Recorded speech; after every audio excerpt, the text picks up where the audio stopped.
our member Abraham Membere was and has been receiving threats from well-known members of ZANU-PF, and the worrying threat really for us is that perpetrators are moving scot-free. In particular, as ZANU-PF Council is moving scot-free after inciting and initiating and leading terror attack on members of the alternative. We've obviously seen threats of violence by members of ZANU-PF, and the rank and file of ZANU-PF as our political opponent, in particular the spokesperson of ZANU, addressing a press conference making claims that any other government which is not ZANU-PF is not going to be allowed to rule this country, whether by security or veterans and so forth.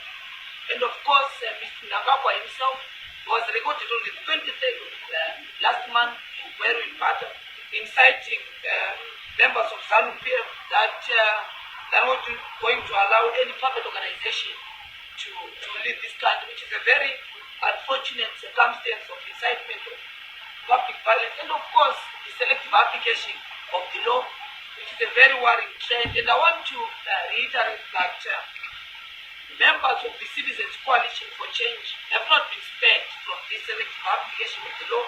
You know that literally all the members of the CCC movement and the top echelons have been in and out of the courts for different concocted charges. Honorable Jobs Kala was arrested, not as a member of parliament, not just as an activist, not just as a politician, but he was in the court of doing his work as a lawyer representing God Blessing Ali's family after the unfortunate incidents. So it's a very worrying trend. And we have seen obviously the attack of trade unionists. You know that Open Masaraure, a member of the Amalgamated Rural Teachers Union of Zimbabwe, has been arrested.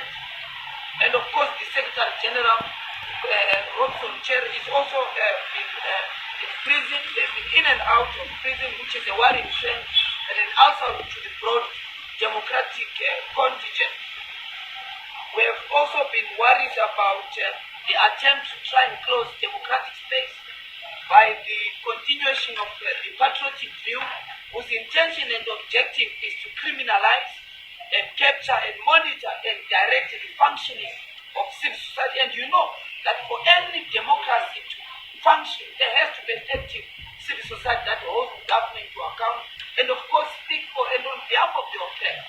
And of course the attack on the media, as I've mentioned before, is a very worrying trend, because without an independent and protected media houses, we face problems in terms of attainment of democracy and free speech, and of course the freedom to do their work.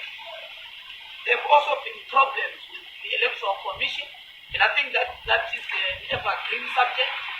We mentioned before the by-election that we're getting into by-election to test ZEC in terms of its credibility. And what has been proven beyond any scientific doubt, that the Citizens Coalition for Change wants to reiterate, that ZEC continues to fail on the integrity test. With the recent appointments of commissioners in the Electoral Commission, which has been a problem, particularly in the court of the public opinion. For us, if ZEC's fidelity to the Constitution has got a bearing to the future of this country, because with contested election, and Zimbabwe has got had a problem since 1980 of successive disputed election. And the objective of the Citizens Coalition for Change is to try and untangle and disentangle that problem, which is centered in and around disputed election. We think that the governance problem in this country is born out of contested elections, and at the center of contested election is the role of Zimbabwe Electoral Commission, and the continued chicanery and tomfoolery that has been exhibited by the Zimbabwe Electoral Commission is a bearing not just to political players, but also to the ordinary people. If we look at the report I've just had with me, a report which I think has been shared publicly by the Electoral Resource Center, which shows that even in terms of the target voting voter registration by the commission itself of 1 million, only 265 people were able to register during the police exercise. Why? Because ordinary people have lost confidence in ZEC's fidelity to the Constitution. So the conduct and behavior of ZEC has a bearing in terms of how Zimbabweans exercise their right to universal suffrage, in particular the right to vote. And this is an important right to vote because for those who have followed the trajectory and the history of this country, at the center of the liberation struggle was the sanctity and the right to vote. And the bastardization of that right by the behavior and conduct of the commission has got a bearing to the future of this country. But more importantly, we want to reiterate as the Citizens Coalition that the conduct and behavior of ZEC has a bearing in terms of how Zimbabwe conducts itself in the post-election period. You know that we've been grappling with Zimbabwe's international isolation, and to resolve that we have to resolve domestic issues, and domestic issues begin by how do we resolve and conduct elections. So we as the Citizens Coalition are engaged in the process to make sure that we engage the African Union, we engage SADC to resolve these domestic problems of elections. We believe, and we are going to produce our document which is titled Prepare, which is about the conditions of elections so that political players agree on what is necessary so that we don't have disputed elections. Because election is a cycle.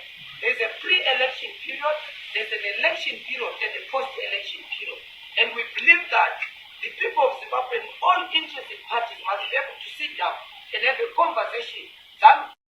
CCC, NSN, all the political parties, and of course members of the church, the media, civil society, trade unions to agree on the conditions for elections in this country. So we're going to be launching our reform program to get to the next issue on reforms. We're going to be launching our minimum reform demands, which articulate including but not limited to issues of the right to vote, the printing and storage of the ballot, the conduct and independence of the Electoral Commission, and other issues which we're going to be launching so that we then hold the reform program in this country. And we believe that there must be dialogue to be able to resolve key minimum reforms that are needed so that the credibility of election in this country is resolved.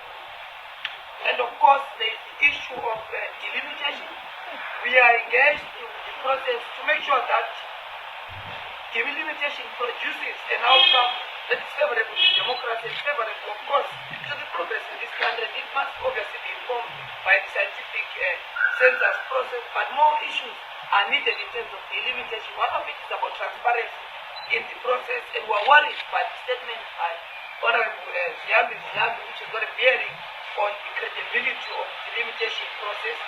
Just this morning, we received communication from the Zimbabwe Electoral Commission about its intention to open voter inspection process.